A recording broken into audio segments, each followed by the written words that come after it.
నమస్తే, welcome to icon politics. నేను మీ సురేంద్ర. ఈరోజు మనం వచ్చేసి మే 2వ తారీఖు జరగబోయే మోడీ సభా ప్రాంగణంలో ఉన్నాం. ఇదే విషయమై మనతో మాట్లాడడానికి బహుజన జేఏసీ లీడర్ అమరావతి బాలకోటయ్య గారు ఉన్నారు. సార్ నమస్తే. సార్ నమస్తే సార్.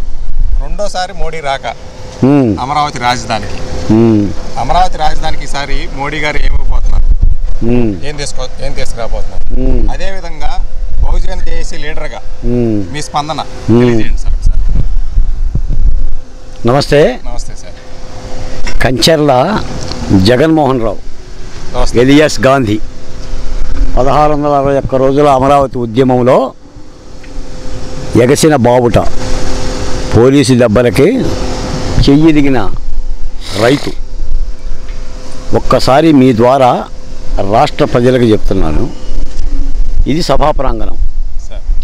భారతదేశ ప్రధాని నరేంద్ర మోడీ గారు వస్తున్న అమరావతి పునర్నిర్మాణ పనుల శంకుస్థాపన ప్రారంభోత్సవ మహోత్సవ కార్యక్రమం ఇది అమరావతిలో, రాజధానిలో.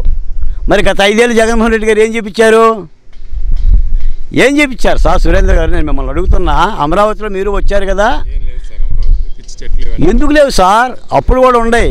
ఇదిగోండి, ఈ కంచర్ల గాంధీ గారు ఆకుపచ్చని కండుగా వేసుకొని శిబిరంలో కూర్చుంటాడు. బాలకోటయ్య గారు వచ్చేసి ఉపన్యాసాలు చెప్తూ ఉంటుంటాడు. ఎక్కి ఏడుస్తూ ఉంటారు మహిళలు, కొంగు ముడుచుట్టుకొని కంటి నీళ్ళు తుడుచుంటూ ఉంటారు. దేవతా విగ్రహాలకు పూజలు చేస్తూ ఉంటారు. మహాత్మా గాంధీకి, అంబేద్కర్కి, జవహర్లాల్ నెహ్రూకి, పొట్టి శ్రీరాములకి పూలదండలేసి నివాళులు అర్పిస్తూ ఉంటారు. మందడము, ఉద్దండరాయనిపాలెము, తొల్లూరు శిబిరాలు, ఇది కదా మనం చూపించింది. మరి జగన్మోహన్ రెడ్డి గారు ఎప్పుడైనా చూపించాడా ఇలాంటిది? ఆయన నమ్మి ఈ దేశ ప్రధాని ఎప్పుడైనా రాజధానికి వచ్చాడా? మరి దీని అర్థం ఏంటి అంటే, జగన్మోహన్ రెడ్డి గారు రాజధానిని నాశనం చేశాడా, బాగు చేశాడా? ఇప్పుడేం జరుగుతుంది? అభివృద్ధి జరుగుతుంది. ఎవరి కోసం జరుగుతుంది? అంతేనా? చంద్రబాబు నాయుడు గారి కోసమా? పోనీ లోకేష్ గారి కోసమా? పోనీ పవన్ కళ్యాణ్ కోసమా? ఆంధ్రప్రదేశ్ కోసమే కదా. ఈ రాజధాని అభివృద్ధి చెందితే, ఇక్కడ ఒక పరిశ్రమ వస్తే బాగుపడేది ఎవరు? ప్రజలకే కదా. మేము ఉద్యమం చేసింది కూడా అందుకే. చూడండి, అమరావతి అంటే ఒక అభివృద్ధి కాముకుడు తలపెట్టే కార్యక్రమం ఎలా ఉంటుంది, ఒక వినాశనకారి తలపెట్టే కార్యక్రమం ఎలా ఉంటుందో ఒకసారి అటు చూపించండి సార్ పాషా గారు. ఆ కెమెరాలు, ఆ లైటింగులు, ఇది మొత్తం కూడా 250 ఎకరాల్లో మోడీ గారి సభా ఏర్పాట్లు, దాదాపు 5 లక్షల మంది ప్రజల ఆసీనులయ్యే ఏర్పాట్లు, కృష్ణా, గుంటూరు, ప్రకాశం, ఉభయ గోదావరి జిల్లాల నుంచి కూటమిలో ఉన్న 3 రాజకీయ పార్టీలు చేస్తున్న ఒక సాహసోపేత కార్యక్రమం. ఇది జరుగుతున్న కన్నుల పండుగ కార్యక్రమం. ఈ మోడీ గారి రాకని అమరావతి ఉద్యమకారులుగా మేము ఆహ్వానిస్తున్నాం, మేము అభినందిస్తున్నాం. మోడీ గారు అమరావతికి వచ్చి ఏమిస్తారు, ఏం చేస్తారు, ఎంతెంత ఇస్తారు అనే అంశం అది మోడీ గారికే వదిలేస్తున్నాం. ఎందుకంటే ఈ రాజధాని కేంద్ర విభజన చట్టం ద్వారా వచ్చింది. ఆంధ్రప్రదేశ్లో రాజధానికి సాయం చేయాల్సిన బాధ్యత కేంద్ర ప్రభుత్వానికి ఉంది. కేంద్ర ప్రభుత్వానికి బాధ్యత ఉందన్న విషయం విభజన చట్టంలో ఉంది. కాబట్టి ఆ మేరకు ప్రధాని నరేంద్ర మోడీ గారు ఎలా బాధ్యత పడతారనేది అది మోడీ గారి అంశం, ప్రభుత్వాల అంశం. రైతులుగా, ఆంధ్రులుగా అమరావతి ఇలా తలెత్తుకొని తిరగటాన్ని, అంటే ఒక తలెత్తుకొని ఎదగటాన్ని, లేదా ఫినిక్స్ పక్షిలాగా మళ్ళీ తిరిగి పుట్టడాన్ని మాత్రం అభినందిస్తున్నాం. తప్పనిసరిగా ఇది ఒక శుభసూచకం, శుభ కార్యక్రమం. ఈ దేశంలో అన్ని రాష్ట్రాలకి రాజధానులు ఉన్నాయి, ఆంధ్రప్రదేశ్కి రాజధాని ఉంది. కాబట్టి అమరావతి అనే బాల్య దశలో ఉన్న రాజధాని జగన్మోహన్ రెడ్డి గారు వధ్యశల మీద పెట్టి తలనరికే ప్రయత్నం చేశాడు, నాశనం చేశాడు. మీకు తెలుసో లేదో, నాడు అమరావతి శ్మశానం, నేడు అమరావతి సుందర వందన నగరం. నాడు అమరావతి గోస్ట్ సిటీ, అంటే దెయ్యాల నగరం. నేడు అమరావతి గాడ్ సిటీ, దేవతల నగరం. నాడు అమరావతి ఎడారి, నేడు జనజీవన సౌందర్యం. నాడు కంప చెట్లలో కట్లపాములు, తాచుపాములు తిరుగాడే ప్రాంతం. నేడు ఇంకో చూడండి మీరు, ఈ వాహనాలు పోలీస్ సముదాయాలు, ఇది రాజధాని. అంటే మేము చెప్పేది ఏంటంటే ఒక ఉద్యమకారుడిగా ఆ రాజకీయాన్ని తీసి పక్కన పెట్టి అభివృద్ధిని అభివృద్ధి కళ్ళజోళ్ళతో చూడాలి. రాజకీయాల కళ్ళజోళ్ళు పెట్టుకుంటే ఆ రాజకీయ పార్టీ జెండాలకు ఏ రంగు అయితే ఉంటుందో ఆ రంగుతోనే కనిపిస్తాయి. అది విడనాడాలి.